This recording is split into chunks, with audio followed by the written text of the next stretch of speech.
La première chose que je peux dire s'agissant du temps, c'est que on doit être honnête intellectuellement quand on parle du temps.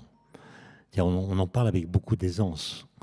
Le mot temps est un mot qu'on retrouve dans beaucoup d'expressions de la langue quotidienne. C'est d'ailleurs un des mots les plus utilisés de la langue française, si j'en crois certaines mesures de fréquence qui ont pu être faites. C'est un mot qui est victime d'une polysémie. On l'utilise pour dire le temps, mais aussi d'autres choses comme le changement, la vitesse, la simultanéité, la succession, le devenir. Euh, et donc, quand on parle du temps, on n'est jamais sûr du sens qu'il faut mettre derrière ce mot. D'autant plus que on ne sait jamais dire à quel type d'entité on a affaire. Est-ce que le temps est une substance? Il y a quelque chose qui a une certaine matérialité. C'est une possibilité, mais elle n'est jamais vraiment tranchée. Est-ce que le temps est un fluide? Ce qui n'est pas la même chose qu'une substance. Un fluide, c'est l'image du fleuve, le fleuve qui s'écoule. On dit souvent que le temps passe comme un fleuve qui s'écoule, sans voir que dans cette métaphore, il y a toutes sortes de problèmes qui sont là, même s'ils sont cachés par l'habitude que nous avons d'utiliser ce genre de phrase. Quand on dit qu'un fleuve s'écoule, il s'écoule dans quelque chose, son lit, qui ne s'écoule pas. Et donc, pour penser l'écoulement de quelque chose, il faut penser un milieu dans lequel cette chose s'écoule, sans que le milieu dans lequel cette chose s'écoule, s'écoule. Autrement dit, quand vous dites que le temps passe, vous supposez que le temps a une extériorité. C'est-à-dire qu'il y a un en dehors du temps dans lequel le temps qui passe s'écoule. Et donc quand vous dites le temps passe, de façon presque mécanique, vous n'avez pas forcément en tête ce problème qui est que pour dire le passage du temps, il faut invoquer implicitement un milieu dans lequel le temps passe et qui ne s'écoule pas. Et ce milieu dans lequel le temps passe, qui ne s'écoule pas, il n'est jamais nommé. Et donc, parler d'un passage du temps suppose l'existence d'un hors-temps, qui serait l'équivalent des rives pour le fleuve. Pour dire que le fleuve coule, il faut être sur les rives qui ne coulent pas. Si les rives coulent en même temps que le fleuve, c'est que ce n'est pas un fleuve. D'accord? Ça, c'est une première difficulté. On pourrait aussi se dire, mais le temps, finalement, c'est un mot. C'est un mot qu'on utilise pour communiquer, pour dire des choses. Je n'ai pas le temps, etc.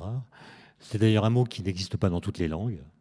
Il y a des langues dans lesquelles ce mot n'existe pas. Il y a même des langues qui ne conjuguent pas, qui ne font pas de différence entre le présent, le futur et le passé. Ça veut dire que la pensée du temps n'est pas une pensée obligatoire.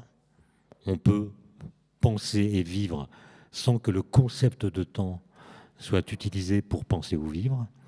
On peut aussi dire que le temps, c'est une production de la conscience ou une production de la psyché.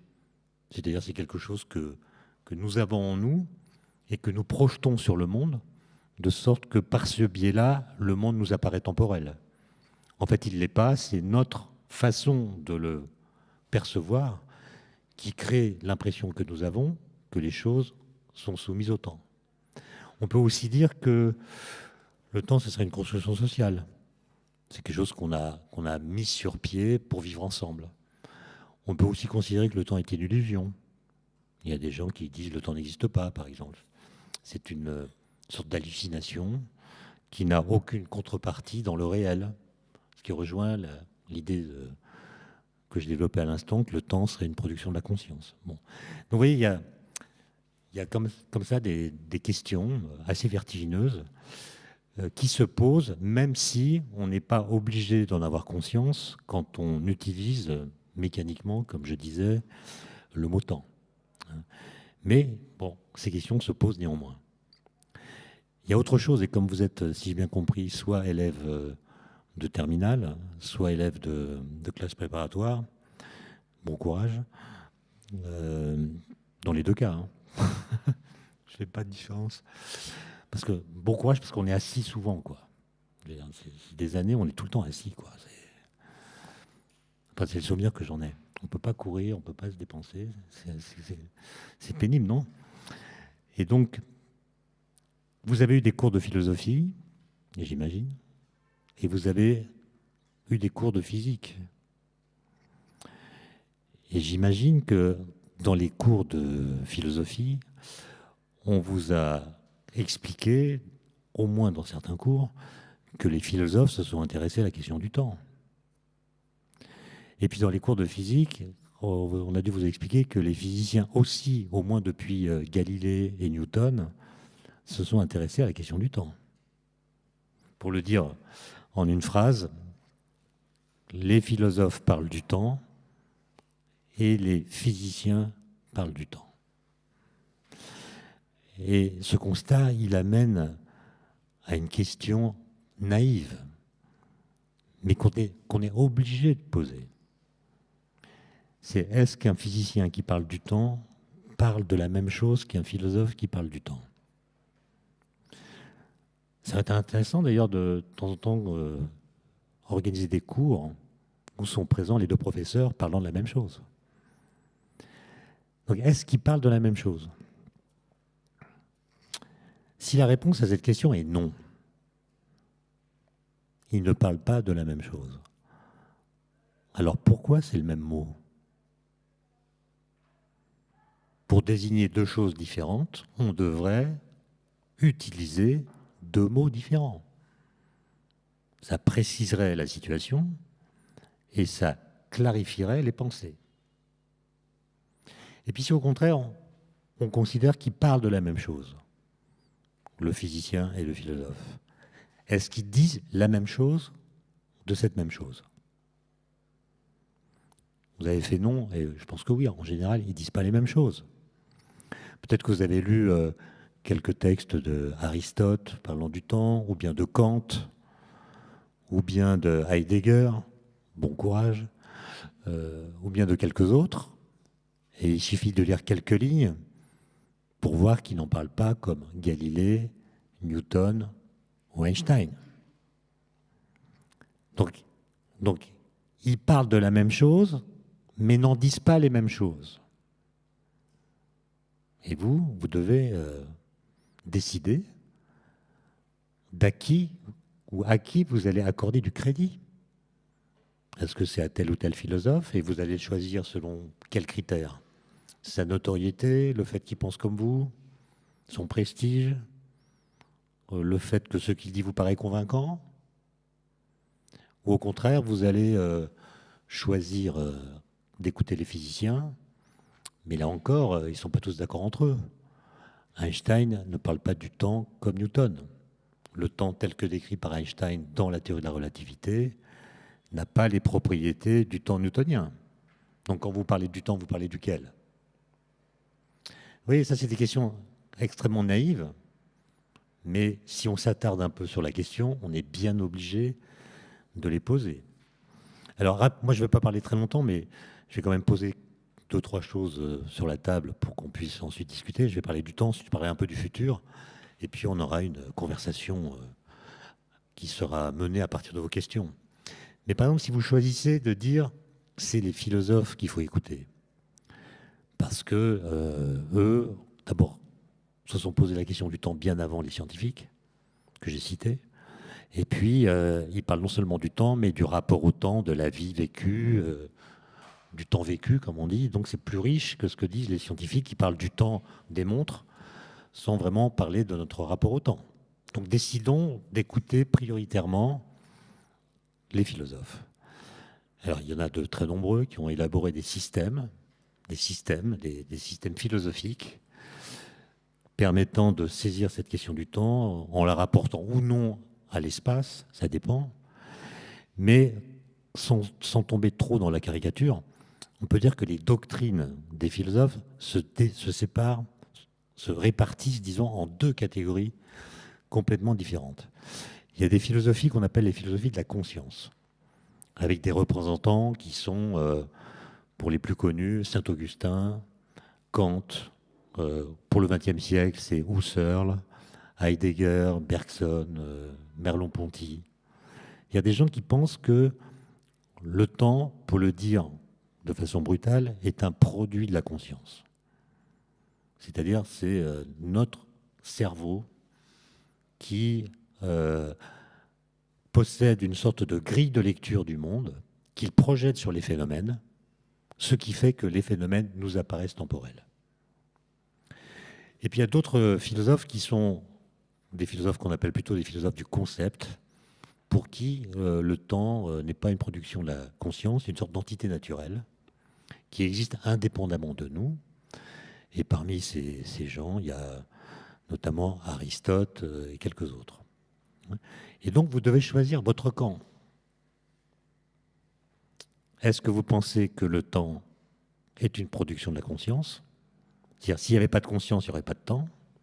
Ou est-ce qu'au contraire, vous considérez que le temps a une existence propre, indépendante de la conscience? Alors, prenons la première hypothèse. Le temps dépend de la conscience, qui est parfaitement défendable, et d'ailleurs, elle est majoritaire dans les doctrines philosophiques qui sont à votre disposition. La plupart de ces systèmes, qu'on appelle des systèmes corrélationnistes, donc qui corrèlent le temps à la conscience, c'est tous les noms que j'ai cités, et c'est ceux qui font, d'après ce que je peux en juger, le plus autorité dans le domaine philosophique. C'est ceux qui sont les plus lus et les plus commentés. Sauf que si vous adhérez à cette idée que le temps dépend de la conscience, vous allez devoir affronter un problème qui a des allures de paradoxe, qu'on appelle d'ailleurs le paradoxe de l'ancestralité, qui vient du fait qu'au XXe siècle, on a compris, grâce notamment aux travaux des physiciens ou des astrophysiciens, que l'univers a passé le plus clair de son temps sans nous. L'univers, il a au moins 13,7 milliards d'années. Et la vie, disons, le genre homo, quel que soit le qualificatif que vous mettez derrière, sapiens ou autre, le genre homo n'est là que depuis quelques millions d'années. Quelques millions d'années divisé par 13,7 milliards d'années, c'est un rapport de 1 à 6000 ou 1 à 7000. D'accord? Donc on est là depuis peu de temps. Et même si vous prenez la vie animale, même la vie bactérienne, ça ne change pas vraiment la donne. Ça veut dire qu'il n'y a pas toujours eu de la conscience. Et donc, si vous considérez que le temps a besoin d'une conscience pour exister, pour passer, comment a-t-il pu passer pendant des milliards d'années sans qu'aucune conscience ne soit là pour le faire passer? Pour le dire encore autrement, si le temps a besoin d'un sujet pour passer, et si le sujet est lui-même le résultat d'une histoire, comment le temps a-t-il pu passer avant l'apparition du premier sujet? C'est un problème logique qui est assez grave. Alors il y a un livre qui est paru il n'y a pas très longtemps, écrit par un philosophe qui s'appelle Michel Bitbol, qui affronte ce paradoxe et essaie de le résoudre, mais il reconnaît lui-même que c'est une provocation, c'est-à-dire que c'est un problème terrible. Et si vous pensez que ce problème est tellement grave que l'hypothèse que le temps dépend de la conscience devient impossible, parce qu'elle aboutit à cette contradiction, ben vous allez dire le temps existe indépendamment de la conscience, il passe tout seul en fait. Il n'a pas besoin d'une conscience pour exister. Et là vous êtes soulagé pendant un petit moment, parce que vous avez éliminé ce problème. Mais vous allez en rencontrer un autre, parce que si vous dites le temps est une entité physique, indépendante de toute conscience, alors vous allez devoir affronter un autre problème, qui est ce qu'on appelle le problème du moteur du temps. Le moteur du temps. Qu'est-ce qui fait qu'il y a toujours un instant présent qui est présent, sans qu'il soit jamais le même? Tout instant présent est un instant inédit. L'instant présent, là, qui est en train de se passer, il n'a jamais eu lieu. Donc il est neuf. Et en même temps, il est comme toutes les autres, comme tous les autres qui ont précédé. Et le moteur de ce renouvellement en instant présent, c'est justement ce qu'on appelle le temps en physique. Le temps, c'est ce qui fait que tout instant présent, dès qu'il apparaît, est immédiatement remplacé par un autre instant présent qui lui-même est à nouveau remplacé, etc. Donc le temps, c'est le moteur de ce renouvellement.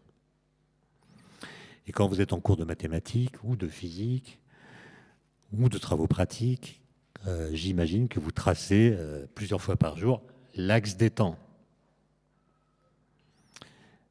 Un segment, et vous mettez une petite flèche pour dire, voilà, ça avance. Oui, mais sauf que cette flèche, on ne sait pas d'où elle vient. C'est-à-dire, personne ne sait dire ce qui fait que ça avance. Donc on met une flèche pour dire ça avance, mais la physique elle-même, dans ses équations, n'indique pas quel est le moteur de ce renouvellement. Et Newton en avait bien conscience, puisque dans une lettre à ce sujet, écrite à un archevêque, je crois, qui s'appelait Bentley, il écrit « À ce propos, je ne fais pas d'hypothèse ». Donc je ne sais pas ce qu'est le moteur du temps, mais j'admets qu'il y en a un et je le représente par une flèche.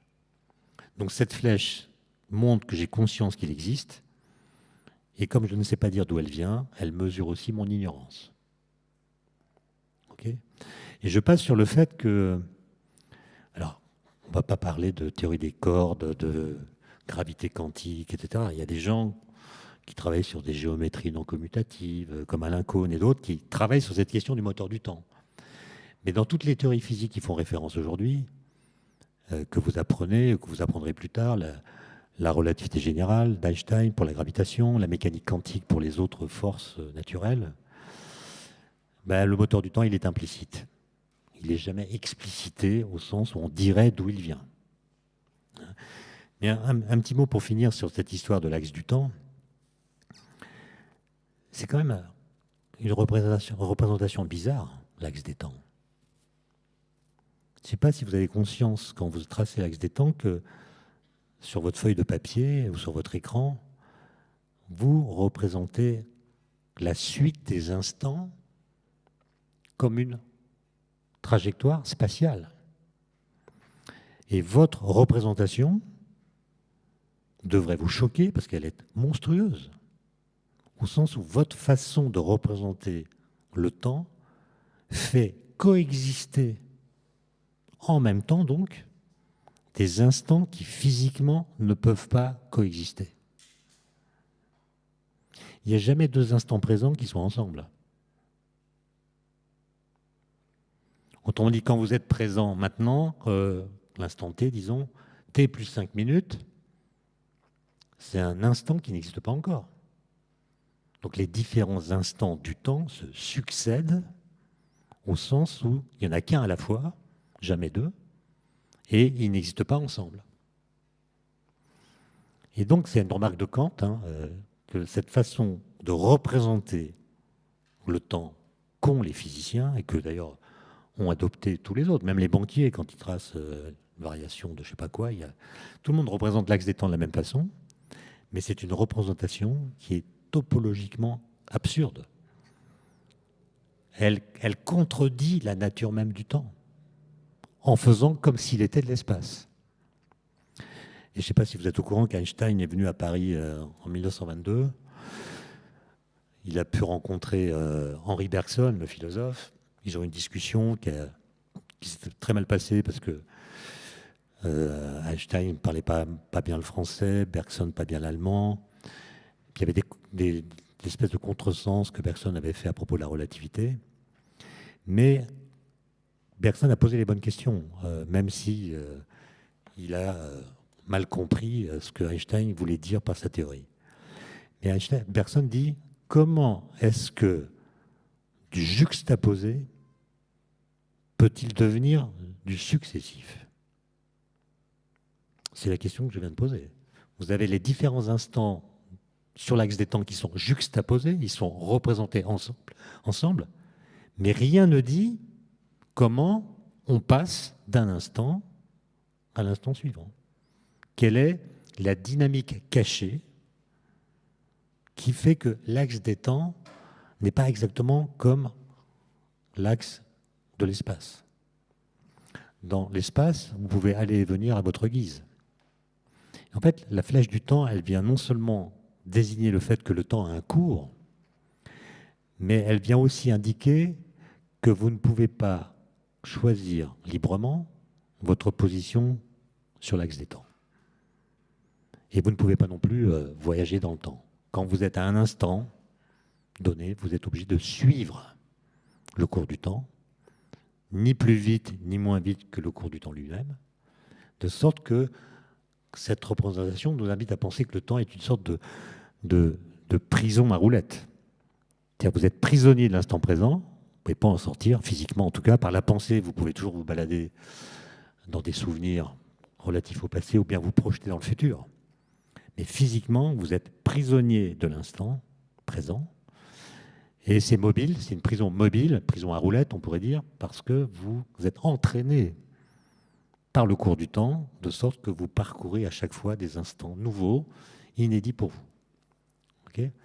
Donc je dis ça simplement parce que l'habitude fait qu'on a tendance à considérer le temps comme une coordonnée, parmi d'autres, analogue presque à celle de l'espace, alors qu'il y a une différence radicale qu'il faut de temps en temps avoir en tête pour, par exemple, comprendre qu'il n'y a rien de plus mystérieux qu'une durée. Je pense même que si les physiciens étaient capables de dire ce qu'ils appellent une durée, la physique ferait des très grands progrès. Parce qu'on voit bien qu'une longueur, ça va. La longueur de cette feuille-là, elle est constituée de points dans l'espace qui coexistent. Mais si je prends une durée, par exemple 1 seconde ou 3 minutes, une durée de 3 minutes est constituée de points, d'instants, qui n'existent pas ensemble et dont la durée est nulle. Donc expliquez-moi comment des instants de durée nulle, qui ne peuvent pas exister ensemble, en s'accumulant, finissent par constituer une durée. C'est un truc de dingue. Mais non, nous on dit 3 minutes, 1 seconde, 10 ans, comme si ça allait de soi. Non, c'est des questions presque métaphysiques, ou en tout cas vertigineuses. Enfin, vous pourriez dire que, en fait, il faut commencer l'histoire avec Newton. Je vous rappelle que Newton, c'est le premier, après les premiers travaux de Galilée. Galilée, c'est le premier qui a introduit la variable T que vous connaissez dans la physique. Et il l'a introduite à propos de la chute des corps. Galilée, sans faire d'expérience, parce que les expériences montrent que les corps lourds tombent plus vite que les corps légers, lui, il comprend, grâce à une expérience de pensée, que si c'était vrai, ça serait impossible. C'est-à-dire, si on admet que les corps lourds tombent plus vite que les corps légers, ce qui était la loi d'Aristote, et qui est d'ailleurs conforme à l'observation, Galilée comprend que si cette loi est vraie, alors elle est absurde, donc elle est fausse. Et l'expérience de pensée qu'il va imaginer, c'est de supposer que la loi d'Aristote est juste, plus un corps est lourd, plus il tombe vite, et de prendre 2 corps de masse différentes. Par exemple, une bouteille d'eau et un verre. L'un est plus lourd que l'autre, mais l'expérience de pensée va consister à relier la bouteille et le verre par une ficelle. Donc on fait un système qui est plus lourd que la bouteille toute seule. On le laisse par la pensée. On le jette dans le vide. Que dit la loi d'Aristote ? Que le système étant plus lourd que la bouteille, va tomber plus vite que la bouteille. Mais la même loi d'Aristote dit que le verre étant moins lourd que la bouteille, va tomber moins vite qu'elle. Donc le verre va tendre la corde et faire parachute. Donc le système va tomber moins vite que la bouteille. Il sera freiné par le verre. Donc la même loi d'Aristote aboutit à deux conclusions qui sont contradictoires l'une avec l'autre. Comment résoudre le paradoxe, dit Galilée, en disant que la bouteille tombe exactement à la même vitesse que le verre, ce qui n'est pas ce que nous voyons. Ça, c'est la première loi de la physique moderne. Je pense que vous connaissez beaucoup de lois physiques. Peut-être remarqué que tous les énoncés de toutes les lois physiques que vous connaissez décrivent des situations que vous n'avez jamais vues. Pour le dire de façon différente, toutes les lois physiques contredisent l'observation. Par exemple, le principe d'inertie. Un corps qui n'est soumis à aucune force a un mouvement rectiligne uniforme. Si vous prenez ce principe au sérieux, vous pouvez venir en vélo au lycée sans pédaler. La vie courante nous montre que dès que la force s'arrête, ou s'annule, le mouvement s'arrête. Et d'ailleurs, c'est ce que dit Aristote. Pour qu'un corps soit mu, il faut qu'il soit mu par une force, par quelque chose. Et Galilée arrive, non, s'il n'y a pas de force, le mouvement continue indéfiniment. Personne n'a jamais vu un mouvement inertiel. Tous les mouvements qu'on voit s'amortissent ou bien sûr curvilignes. Il faut être dans le vide, etc. Bon, vous connaissez l'histoire. Mais oui, ça veut dire que, et c'est une remarque qu'avait faite un grand philosophe des sciences qui s'appelle Alexandre Koyré, qui disait, depuis Galilée, le pari de la physique, c'est qu'on peut expliquer le réel par l'impossible. C'est-à-dire, on peut expliquer le réel empirique, ce qu'on voit, par des lois dont l'énoncé, quand on l'entend pour la première fois, nous semble impossible. Faux. Et en fait, avec l'habitude, on comprend que des lois qui contredisent l'observation l'expliquent quand même, à condition de changer l'interprétation qu'on fait des phénomènes. En l'occurrence, si vous voyez que la bouteille tombe plus vite que le verre, c'est à cause de l'atmosphère. La gravité fait tomber tous les corps à la même vitesse. Mais quand les corps tombent ailleurs que dans le vide, il y a d'autres forces, la poussée d'Archimède, la résistance de l'air, qui, elles seules, sont responsables de la différence de vitesse de chute que vous observez. Mais il ne faut pas mettre sur le dos de la gravitation des effets qui ne viennent pas d'elle, qui viennent de l'atmosphère. Et c'est ça, c'est vraiment, j'insiste parce que c'est vraiment le tournant dans l'histoire de la physique. Et si vous avez fait un peu de mécanique quantique et de relativité, vous savez déjà que c'est encore plus absurde. C'est-à-dire que ce que raconte la physique quantique, c'est des choses qu'on n'a jamais vues, que vous n'avez jamais vues dans votre vie quotidienne, qui semblent d'ailleurs fausses tellement elles sont absurdes. Et pourtant, ça marche. OK ? Alors, donc Newton écrit dans les Principia les principes de ce qui va devenir la mécanique de Newton, que vous connaissez. Et Newton dit dans ce texte que le vrai temps, c'est ce paramètre, c'est T. Alors vous avez remarqué une chose incroyable, c'est puisque vous avez écrit des équations.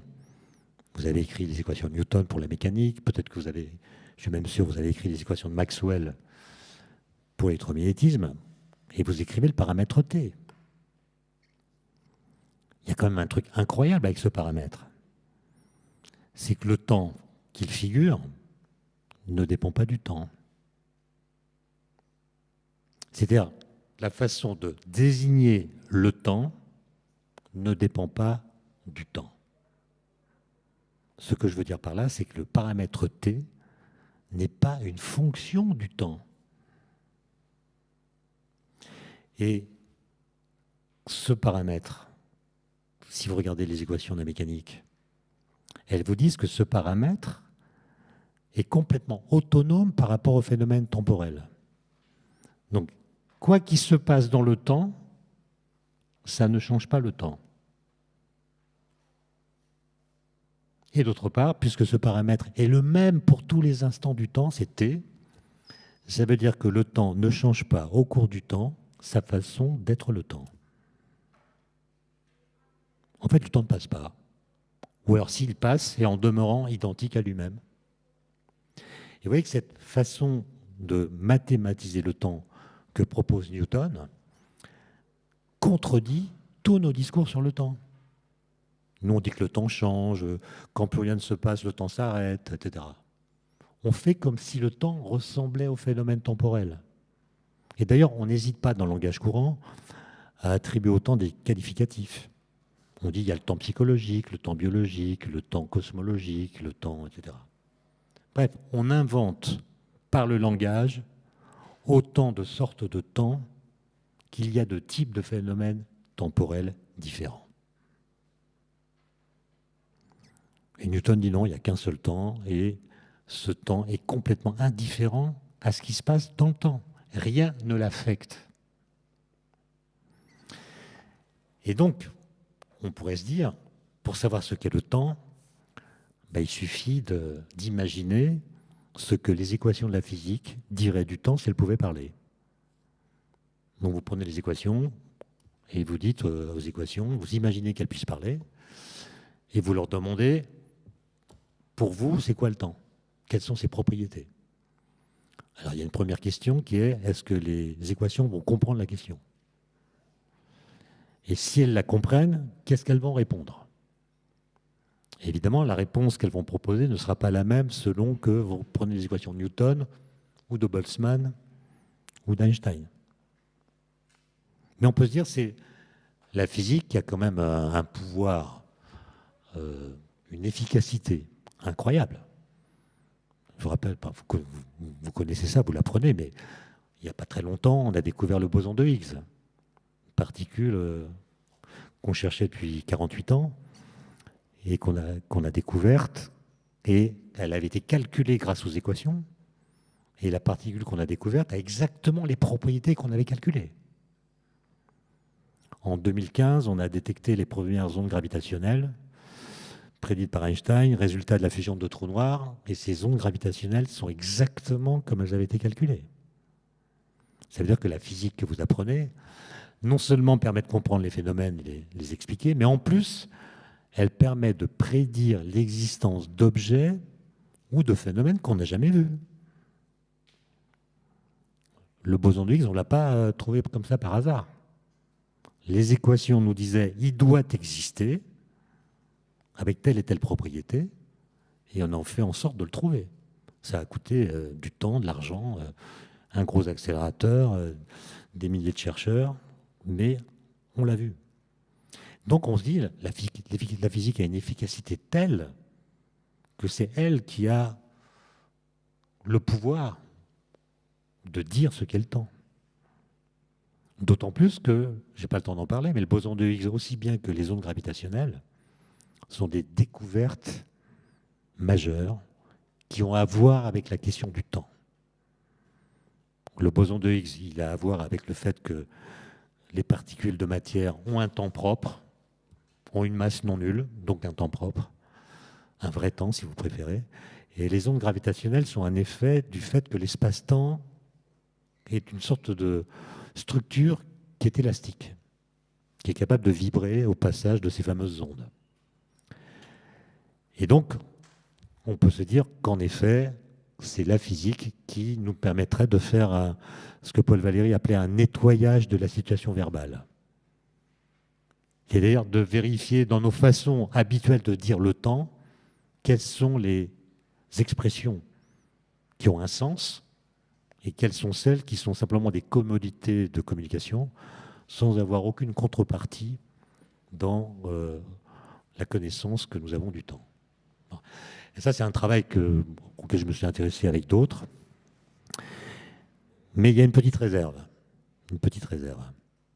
C'est que si vous lisez les Principia de Newton, vous verrez qu'à aucun moment, Newton, et c'est vrai aussi pour sa correspondance, ne dit par quel stratagème intellectuel il a décidé de nommer temps cette variable t qui ne ressemble pas au temps. C'est-à-dire qui ne ressemble pas à notre pensée du temps. Je vous l'ai dit, le t de Newton, c'est un truc bizarre. C'est un temps qui ne change pas sa façon d'être le temps au cours du temps, qui est indépendant des phénomènes, qui ne dépend pas du temps, alors que tous nos discours laissent penser que le temps, il change avec le temps. Il est même synonyme du changement. En fait, on a compris au XXe siècle, grâce à une physicienne, jeune physicienne en 1918, qui s'appelait Émile Noether. Peut-être que vous avez appris ça, je ne sais pas. J'ai plus d'enfants, moi, scolarisés, donc je ne sais pas comment sont les programmes. Mais vous savez peut-être que le fait que T, dans vos équations de physique, ne dépende pas du temps, que le temps ne soit jamais une fonction du temps, ça veut dire que les lois physiques sont invariantes par translation du temps. C'est-à-dire que les lois physiques ne changent pas à mesure que le temps passe. Les lois physiques n'ont pas d'histoire. Je ne parle pas des lois de la physique, parce que les lois de la physique ont une histoire. Newton, ce n'est pas Einstein. Donc la physique a une histoire. Là, je vous parle non pas des lois de la physique, mais des lois physiques, les vraies, celles qu'on cherche. Elles ne dépendent pas du temps. Elles sont toujours les mêmes. D'accord ? Et ça, Émile Noether a démontré que ça avait comme conséquence la conservation de l'énergie. C'est-à-dire, si on était dans un univers au sein duquel les lois physiques dépendent du temps, changent avec le temps qui passe, on pourrait produire de l'énergie à partir de rien. D'accord ? Donc, ça a d'autres conséquences plus pratiques. C'est que si par exemple ce matin, vous avez appuyé sur le bouton de votre four à micro-ondes pour chauffer votre café, ça a marché. Si demain, vous faites la même opération, vous appuyez sur le bouton, ça ne marche pas. Vous vérifiez les branchements, ça ne marche pas. Donc vous allez vous tourner vers le constructeur ou le magasin où vous l'avez acheté en disant, avec la garantie, l'appareil est tombé en panne. Et bien le vendeur pourra vous dire, c'est pas sûr. Il se peut que pendant la nuit, les équations de Maxwell aient changé. Et comme l'appareil a été conçu avec les équations de Maxwell d'avant, si elles ont changé pendant la nuit, il est normal que l'appareil ne fonctionne plus. Ok ? Évidemment, c'est un argument théorique, mais qui n'est jamais utilisé par les vendeurs. Et pourtant, vous pourriez dire, ça ne marche plus parce que les lois ont changé. Mais cette idée ne vous vient jamais, parce que même si vous ne connaissez pas le théorème de Noether, vous l'avez implicitement intégré. Si vous faites une expérience de physique aujourd'hui, vous obtiendrez le même résultat que si vous l'avez faite il y a 10 000 ans ou si vous la faites dans 50 000 ans. On a tous intégré ça de façon presque inconsciente. Alors vous allez me dire, je terminerai juste là-dessus pour ces questions qui pourraient nous emmener très loin, c'est bizarre, vous nous dites que les lois physiques ne changent pas. Et pourtant, on sait que l'univers a une histoire. Big Bang et compagnie. Big Bang, expansion de l'univers, vous connaissez tout ça. Alors, si l'univers a une histoire, c'est que les lois physiques ont une histoire. Et en fait, il a fallu beaucoup de discussions, beaucoup de temps, beaucoup de controverses dans les années 20-30. Même Einstein lui-même pensait que l'univers était stationnaire du fait que les lois physiques n'avaient pas d'histoire. Pour comprendre qu'en fait, quand on dit que l'univers a une histoire, on ne veut pas dire que les lois physiques ont une histoire, mais on veut dire que les conditions physiques changent. Et en fait, l'expansion de l'univers s'accompagne d'un refroidissement général qui lui-même s'accompagne d'une diminution de la densité d'énergie. Donc ce qui change au cours du temps, lorsque nous disons que l'univers change, ce n'est pas les lois physiques, c'est les conditions physiques. Température, densité d'énergie, etc. Et ça, pour les physiciens, c'est un outil presque miraculeux, puisque Je vous ai parlé du boson de Higgs. Comment est-ce qu'on l'a détecté? Pas en le cherchant comme ça dans l'espace, il n'y en a plus. Non, on a créé des collisions de protons de très haute énergie qui circulent en sens inverse dans un anneau circulaire. On fait des collisions. Ces protons ont beaucoup d'énergie et la collision va faire que dans un petit volume d'espace, pendant un temps très court, il va y avoir une densité d'énergie très forte. Et cette densité d'énergie sera l'analogue dans le présent de la densité d'énergie très grande qu'il y avait dans les premières secondes suivant le Big Bang. Donc en fait, on recrée dans le présent les conditions physiques du passé. Ce n'est pas une machine à remonter dans le temps. On a fait l'expérience en 2012, on est resté en 2012. On ne s'est pas retrouvé quelques secondes après le Big Bang. On a recréé localement, pendant un temps court, dans le présent, les conditions physiques du passé. Et comme les lois physiques n'ont pas changé, depuis, le fait de répéter, de réactiver les conditions physiques du passé a fait qu'on a vu se dérouler des phénomènes physiques dans notre détecteur qui existaient naturellement dans l'univers primordial. D'accord ? Et parmi ces phénomènes, il y avait le fameux boson de Higgs qu'on a sorti du vide quantique. Enfin, c'est toute une histoire. Mais ce que je veux vous dire là, c'est que quand vous écrivez une équation dans laquelle T ne dépend pas de T, vous accomplissez un geste de portée cosmologique, sans forcément vous en rendre compte. D'accord ? Donc moi, mon boulot ici, c'est de vous montrer que ce paramètre T, c'est très mystérieux en fait. Et la façon dont vous le représentez a des conséquences que vous ne soupçonnez peut-être pas. Alors maintenant, je reviens à ce que je disais à propos de Newton. Il ne dit pas pourquoi il l'a appelé T. Or, vous savez bien, quand vous avez une théorie avec des concepts, des variables, des structures mathématiques, pour dire que telle variable, c'est par exemple une coordonnée d'espace, ou telle variable, c'est une température ou une vitesse, il faut déjà avoir le concept de température dans la tête, ou de vitesse, ou de position. Autrement dit, pour dire d'une variable quelle est telle grandeur physique, il faut déjà la connaître. Autrement dit, pour la détecter dans les équations, il faut la reconnaître. Mais pour la reconnaître, il faut déjà la connaître. Et donc la question, et moi j'ai parlé avec des historiens qui ne m'ont pas donné la réponse, des historiens spécialistes du XVIIe siècle en sciences, par quel stratagème intellectuel Newton a-t-il reconnu dans la variable T ce qu'on appelle le temps, en disant c'est ça le vrai temps. S'il n'avait pas reconnu, il ne l'aurait pas appelé temps, il l'aurait appelé truc.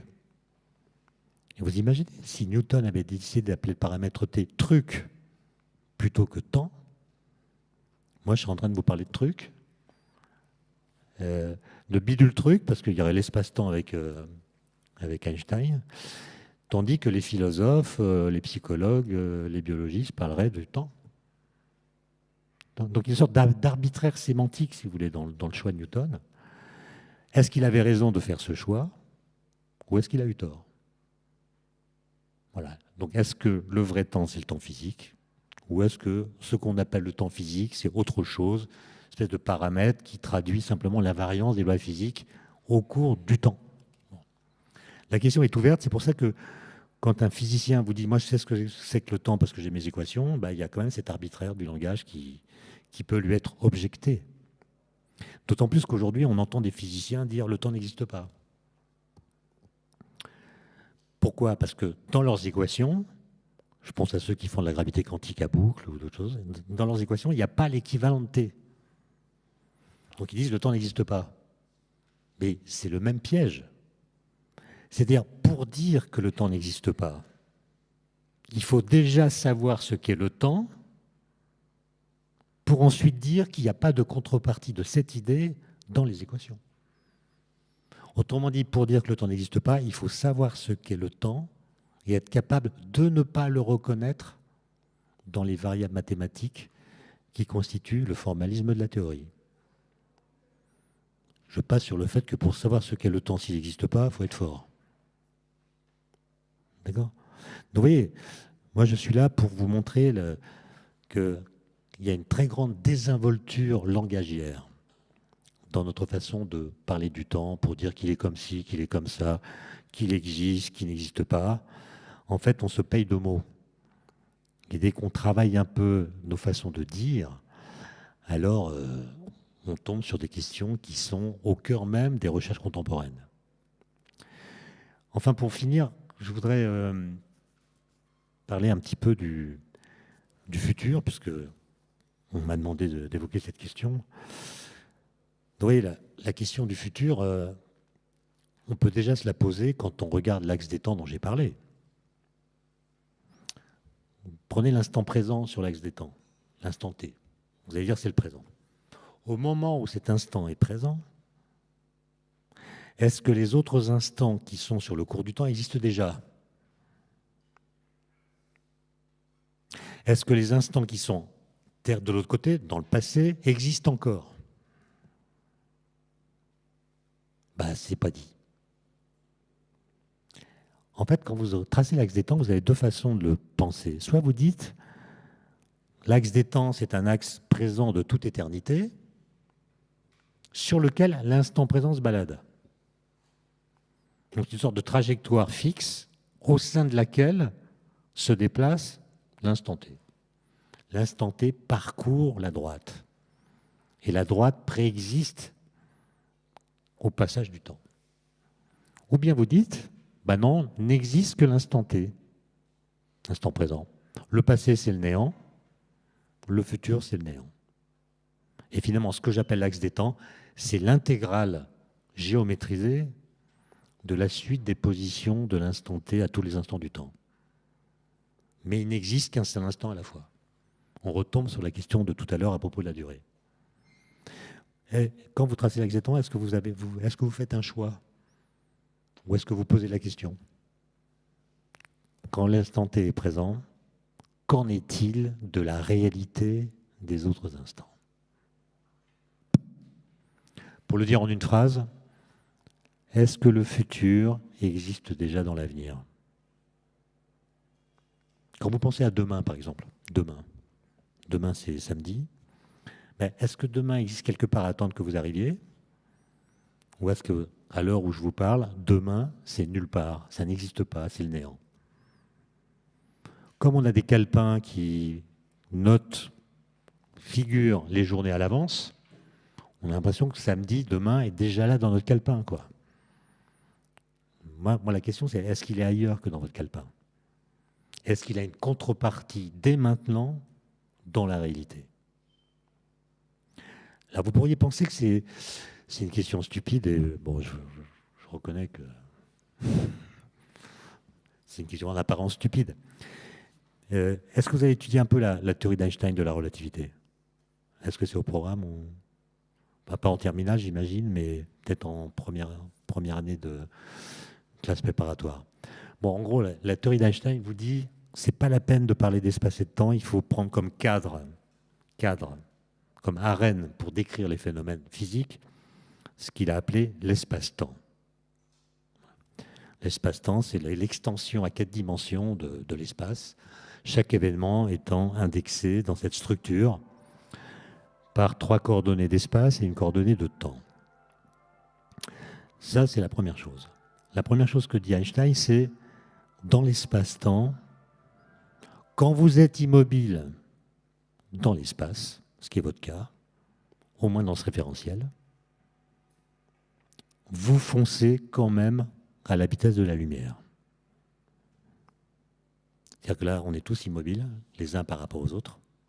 Mais Einstein nous dit non, dans l'espace-temps, on fonce tous à la vitesse de la lumière. C'est-à-dire, dans l'espace-temps, on parcourt tous 300 000 km par seconde. Donc notre immobilité spatiale est une illusion dans l'espace-temps. On va à fond, on est à fond. Et il dit même, tout va toujours à la vitesse de la lumière. Tout va toujours, tous les objets vont dans l'espace-temps à la vitesse de la lumière. Et enfin, il ajoute une troisième chose, c'est que si je me déplace dans l'espace, et non pas dans l'espace-temps, dans l'espace, par exemple, je quitte cette pièce en courant très vite, ou mieux en montant dans une fusée, une navette spatiale très rapide, hein, disons un quart de la vitesse de la lumière, ça devrait suffire. Donc je m'éloigne de vous à grande vitesse. Ben, ce que dit Einstein, c'est que dans l'espace-temps, ma vitesse ne va pas changer. Ça sera toujours 300 000 km par seconde. Mais ce qui va changer, c'est ma direction.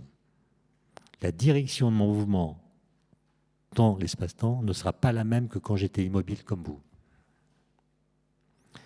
Et il arrive à cette conclusion incroyable, qu'on résume parfois par le paradoxe des jumeaux de Langevin, que vous connaissez peut-être. C'est que quand vous vous déplacez dans l'espace, vous ralentissez la vitesse avec laquelle vous allez dans le futur. Il faudrait que je fasse le calcul, mais si je partais d'ici pendant un certain temps avec une vitesse proche de celle de la lumière, il faudrait calculer la valeur, je pourrais revenir dans cette pièce à un moment où vous auriez le même âge que moi. C'est-à-dire qu'en me déplaçant, j'aurais diminué la vitesse avec laquelle je vais vers le futur. Quand vous êtes immobile, vous allez vers le futur à la vitesse de 1 seconde par seconde, disons. Mais si vous êtes en déplacement dans l'espace, la vitesse à laquelle vous allez vers le futur sera un peu plus faible. Vous verrez ça avec les équations. Mais surtout, il y a une façon d'interpréter la théorie de la relativité qui a été proposée par des physiciens comme Hermann Weyl ou bien Gödel ou d'autres, qu'on appelle la doctrine de l'univers bloc. Univers bloc. C'est une sorte d'extension de ce que je vous ai dit à propos de l'axe des temps, mais généralisé à l'espace-temps. Vous êtes d'accord que dans l'espace, tous les lieux coexistent. Par exemple, nous sommes à Marseille. Alors que nous sommes à Marseille, existent en France, par exemple, d'autres villes que Marseille. Vous êtes d'accord? Il y a Paris, par exemple, avec une équipe de foot remarquable. Il y a Paris, il y a Strasbourg, il y a Brest, il y a Lille. Toutes ces villes existent ensemble dans l'espace. Qu'est-ce qui les différencie les unes des autres? Notre présence. C'est notre présence à Marseille qui fait que nous pouvons dire que nous sommes à Marseille. Et que cette ville est donc pour nous dans notre présent et non pas les autres villes que j'ai citées. Et quand vous dites, quand vous êtes en train, par exemple, vous regardez par la fenêtre et vous dites le paysage défile. Ben non, il ne défile pas. C'est votre mouvement, plutôt celui du train dans lequel vous êtes, qui fait défiler le paysage, qui, si le train était à l'arrêt, ne défilerait pas. Donc, ce n'est pas le paysage qui défile, c'est votre mouvement qui le fait défiler. Ben, la doctrine de l'univers bloc, comme on l'appelle, elle mélange tout ça. Elle remplace l'espace par l'espace-temps, et elle dit, ben, finalement, l'espace-temps, il existe de toute éternité, et tous les événements, qui sont l'équivalent des villes dans le cas de l'espace, existent dans l'espace-temps. Tous les événements sont déjà là. Les événements que vous appelez présents sont ceux qui sont déterminés par votre présence dans l'espace-temps. Mais les événements du passé, ils existent ailleurs que là où vous êtes, mais ils existent encore. Comme les villes où vous n'êtes pas existent encore. Les événements du futur, ils sont déjà là ailleurs que là où vous êtes. Ils n'existent pas encore pour vous, mais vous pourrez les atteindre grâce au passage du temps. Le passage du temps n'est pas inscrit dans l'espace-temps, c'est votre mouvement d'observateur qui suit sa ligne d'univers, comme le train, qui crée pour vous l'impression que le temps passe. Autrement dit, c'est votre trajectoire dans l'espace-temps qui temporalise l'espace-temps. De même que c'est le mouvement du train qui, dans l'espace, crée l'impression que le paysage défile. D'accord ? Et cette doctrine de l'univers bloc, un peu désespérante, parce que du coup, tout existe déjà. Hein. Il n'y a plus de... Il n'y a plus de levier d'action qui permettrait de piloter autrement notre trajectoire ou de changer le futur en tenant compte de ce que nous voulons, de nos projets, de notre volonté. Tout est déjà joué. En fait, ce n'est pas une théorie, hein, c'est une interprétation de la relativité qui s'exprime ainsi, avec laquelle tout le monde n'est pas d'accord. Il y a beaucoup de discussions là-dessus en ce moment, par le fait que ça, c'est pour la relativité, mais si vous mettez de la mécanique quantique dans l'affaire, ça devient presque intenable. Parce que vous seriez obligé, si c'était le cas, d'admettre ce qu'on appelle la rétrocausalité, c'est-à-dire le fait que des événements du futur peuvent modifier le présent. Alors je m'entends, là vous préparez un examen ou un concours, et si vous êtes là, c'est précisément parce que vous savez que dans le futur, vous avez un examen ou un concours à passer. Donc l'idée que vous avez du futur détermine votre activité présente. Mais ce n'est pas ça la rétrocausalité. La rétrocausalité, c'est beaucoup plus que ça. Ce n'est pas l'idée de l'avenir qui change le présent, c'est l'avenir lui-même. C'est-à-dire c'est un événement du futur qui viendrait modifier le présent, et ça, pour toutes sortes de raisons, même si tout le monde n'est pas absolument convaincu, c'est quand même difficile à avaler. Hein, c'est une violation de la causalité. La causalité, c'est que tout effet est le résultat d'une cause qui le précède. Et si un effet peut rétroagir sur sa cause pour l'annuler, il n'y a plus aucun discours possible. Il n'y a plus aucune théorisation possible. Bon. Donc voilà. Donc il y a des gens qui opposent à cette doctrine de l'univers bloc ce qu'ils appellent le présentisme. Le présentisme, c'est l'idée que n'existe que ce qui a lieu. J'ajouterais, n'existe que ce qui a présentement lieu. Donc le futur n'existe pas du tout, pas encore en tout cas, et puis quand il existera, on dirait que c'est le présent. Donc il n'existera jamais en tant que futur, et pareil pour le passé, il n'existe plus. Et donc il y a cette compétition conceptuelle entre le présentisme et l'univers bloc. Mais vous qui êtes jeune, vous n'avez sans doute pas le temps d'attendre que les physiciens se mettent d'accord. Ça risque de prendre beaucoup de temps. D'accord ? Et donc, si j'étais à votre place, c'est-à-dire si j'étais jeune, je me débrouillerais pour, sans attendre leur avis, me faire ma petite combinaison personnelle d'univers bloc et de présentisme. Je me ferais une petite magouille.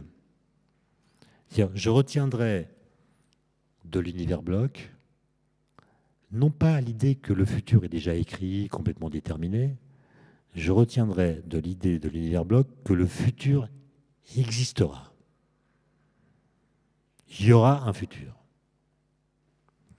Pour ne pas céder aux sirènes des collapsologues qui promettent la fin du monde pour, je ne sais pas quand, 2000... Enfin, ils l'ont déjà promise, elle n'a pas eu lieu, mais c'est partie remise. Donc, il y aura un futur. Donc ça, c'est le tribut que vous accordez à l'univers bloc. Et puis, vous allez retenir du présentisme que ce futur qui existera, il n'est pas complètement déterminé. Tout n'est pas joué. Et donc, il y a encore une place pour le jeu, pour la volonté, pour le désir, pour le projet. Il y a évidemment des choses qui sont déterminées. Par exemple, l'évolution du climat dans les 30 prochaines années, elle est jouée. C'est-à-dire qu'elle va dépendre de ce qu'on a fait dans le passé. En termes d'émissions de gaz à effet de serre, ça va être un régime balistique. Et ça va évidemment mal se passer. Mais Ensuite, ce qui va se passer dépendra de ce que nous allons faire.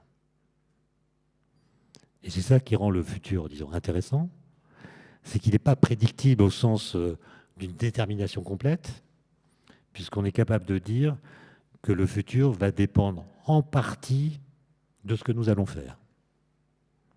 Et comme nous ne savons pas prévoir ce que nous allons faire, le futur devient difficile à prévoir. Mais le fait de savoir qu'il y a cette possibilité fait qu'on doit être capable de dire qu'est-ce qui dépend de nous, sur quoi on pourra agir, et qu'est-ce qui ne dépend pas de nous. Et je ne sais pas si dans l'histoire de l'humanité, on a été très souvent mis dans de telles situations. On sait qu'il y a des choses qui ne dépendent pas de nous, on sait qu'il y en a qui dépendent. Quels sont nos leviers d'action? Qu'est-ce qu'on peut faire qui permettent de configurer le futur d'une façon qui tienne compte à la fois de ce que nous savons. Je dis ça parce que si vous devenez ingénieur, par exemple, ou scientifique, chercheur ou autre, vous constaterez qu'il y a beaucoup de gens qui sont et même la pandémie l'a bien montré, qui sont très prompts à inventer des stratagèmes intellectuels pour ne pas croire ce que nous savons. Quand ce que nous savons nous déplaît, ça nous déplaît, donc on invoque des arguments pour dire que c'est pas sûr, il y a un doute. Méfiez-vous des gens qui disent la science est le doute. Ce qui est le doute, c'est pas la science, c'est la recherche. Et la science et la recherche, ça n'a rien à voir. La science, c'est un corpus de connaissances qui constitue les bonnes réponses à des questions bien posées et qu'on n'a pas lieu de remettre en cause sans arguments très solides. Par exemple, quelle est la forme de la Terre? Elle est plutôt, faut que j'arrête, elle est plutôt ronde. Est-ce que l'atome existe? Oui. Est-ce qu'il ressemble à l'atome des Grecs? Non. Est-ce que l'univers est en expansion? Oui. Ça, c'est de la science. C'est sûr. Mais ce corpus de connaissances, il est incomplet. Donc il pose des questions dont on n'a pas la réponse. Ni les scientifiques, ni les autres. Est-ce qu'il existe une vie extraterrestre? On n'en sait rien. Est-ce que le neutrino est une particule identique à son antiparticule? On n'en sait rien. Donc, on fait des recherches. Le moteur de la recherche, c'est le doute. Mais vous avez vu que pendant la pandémie, dans les médias, on a confondu la science et la recherche. Et on en est arrivé à ce syllogisme absurde, la science c'est le doute.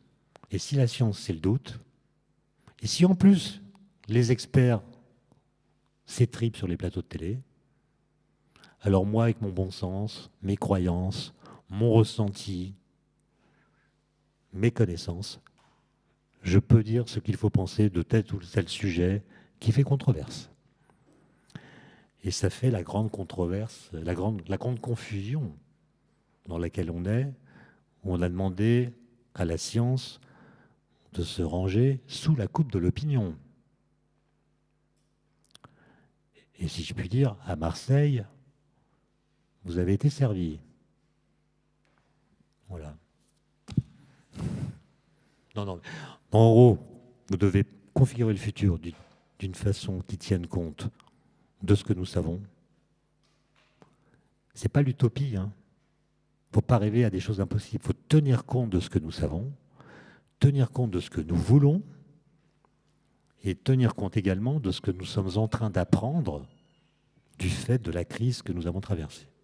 Voilà, je m'arrête là parce que je crois que j'ai dépassé non pas mon temps de parole, ma durée de parole.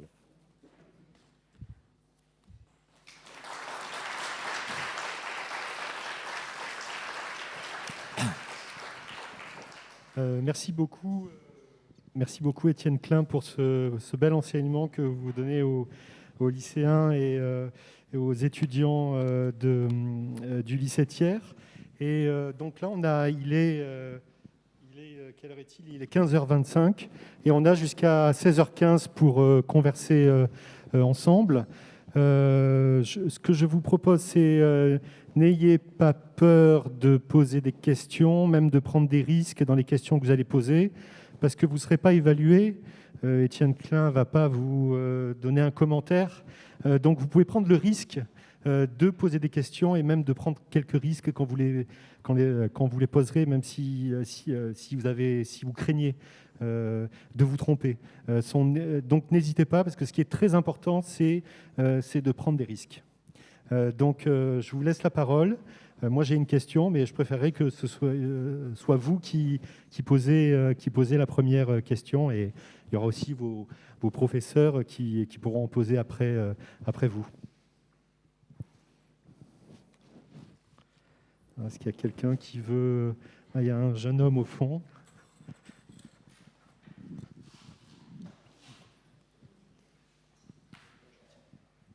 D'accord. Oui, bonjour, Monsieur Klein. Je ne sais pas si tout le monde m'entend. Oui.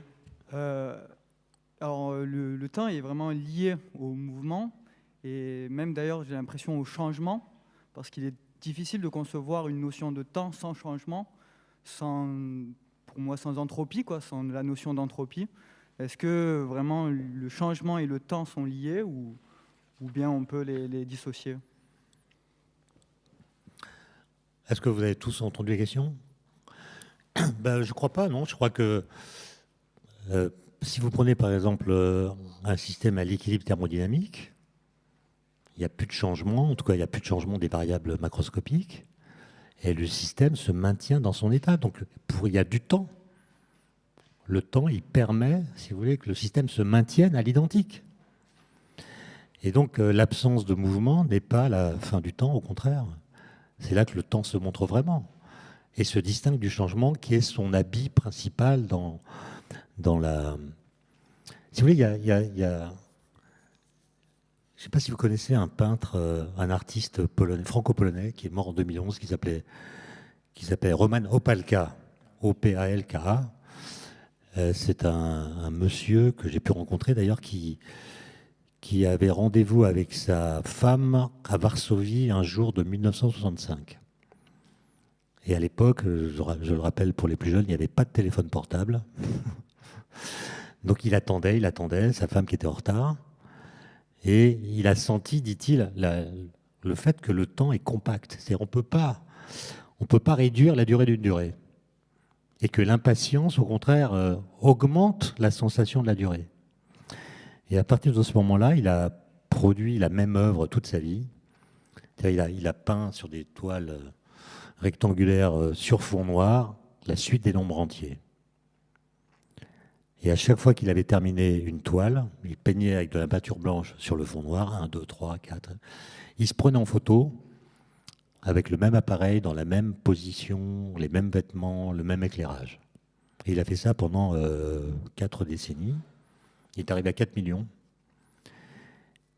Et son œuvre, c'est donc la suite des nombres entiers, des photos. Et pour moi, c'est une œuvre magnifique parce qu'elle illustre ce que nous dit la physique sur le rapport entre temps et changement. La suite des nombres entiers, c'est l'équivalent du cours du temps.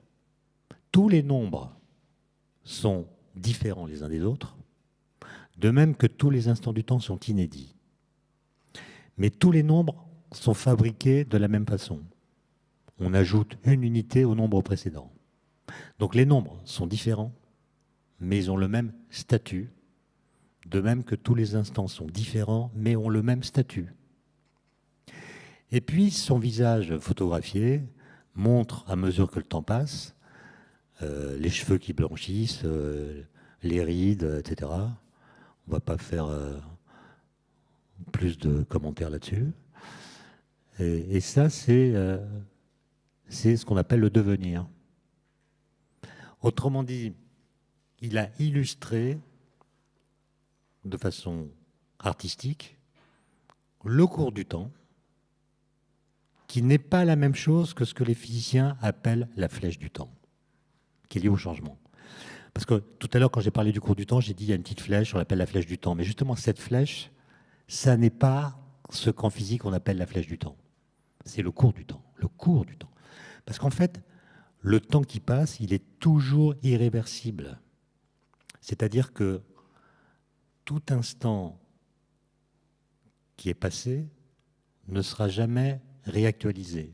On ne passe pas 2 fois par le même instant. On n'y passe qu'une fois. C'est ça qu'on appelle l'irréversibilité du temps. Et ce qui fait que la question du changement s'est posée, c'est au XIXe siècle. Alors, je ne sais pas si vous l'avez étudié, mais quand vous prenez les équations de la physique que vous connaissez, par exemple Newton, la loi fondamentale de la dynamique, la force proportionnelle à l'accélération. Imaginez que dans cette équation, vous changez t, la variable temps, en son opposé. Vous changez t en moins t. Donc en fait, vous faites défiler le temps dans l'autre sens. Au lieu qu'il aille du passé vers le futur, il va du futur vers le passé. Vous remontez le cours du temps. Mais vous avez cette chose surprenante, c'est que l'équation ne change pas. Parce que c'est une dérivée seconde. Hein. Moins t 2 fois, ça fait... Donc quand le temps s'écoule à l'envers, les équations de la physique ne changent pas.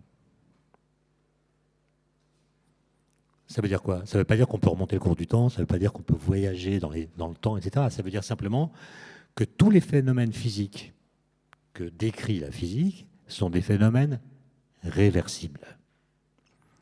C'est-à-dire que si une loi physique permet à un système physique d'aller de l'état A, qui est son état initial, vers un autre état plus tard, qui est l'état B, alors la même loi physique dit que le système peut aller de l'état B à l'état A, plus tard. Autrement dit, le fait que les équations soient réversibles implique que tout système physique peut retrouver dans son futur les états qu'il a connus dans son passé. OK? Et ça, on ne l'avait pas trop remarqué au XVIIIe siècle. On l'a remarqué au XIXe, au moment où apparaissent, grâce à des travaux d'ingénieurs, de nouvelles équations, notamment l'équation de la chaleur ou les équations de la thermodynamique, qui sont complètement différentes de celles de la mécanique. Par exemple, si vous prenez l'équation de la chaleur, vous changez T en moins T dedans, bah, l'équation n'est plus la même. Et là, les gens se sont dit, mais au fait, les équations de la mécanique sont réversibles. Or, dans la vie courante, on n'a jamais vu de phénomène réversible. Ça n'existe pas. Par exemple, si vous mettez du lait dans votre café, ça fait du café au lait. Vous pouvez attendre la nuit des temps, vous ne retrouverez jamais l'état initial, avec du café noir d'un côté et du lait blanc de l'autre. Autrement dit, dans la vie courante, on ne voit jamais de système qui retrouve dans le futur les états qu'ils ont connus dans leur passé. Tous les phénomènes sont irréversibles. Alors que les équations de la thermodynamique, non, elles sont irréversibles. Pourquoi? Parce que, en gros, la chaleur va du chaud vers le froid et c'est tout. Donc si vous filmez par exemple une collision de boules de billard, 2 boules de billard qui entrent en collision, vous la filmez avec votre téléphone.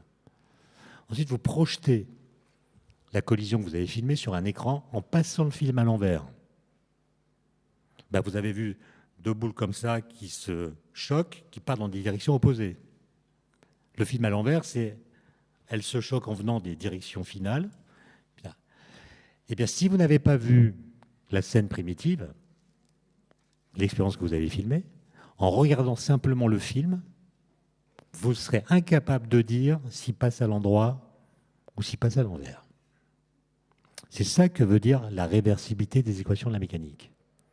Alors que si vous filmez un processus dans lequel la chaleur va du chaud vers le froid, si vous projetez le film à l'envers, vous verrez la chaleur qui va du froid vers le chaud. Et là, vous direz que c'est impossible. C'est impossible de reproduire dans la réalité un processus dans lequel la chaleur va du froid vers le chaud.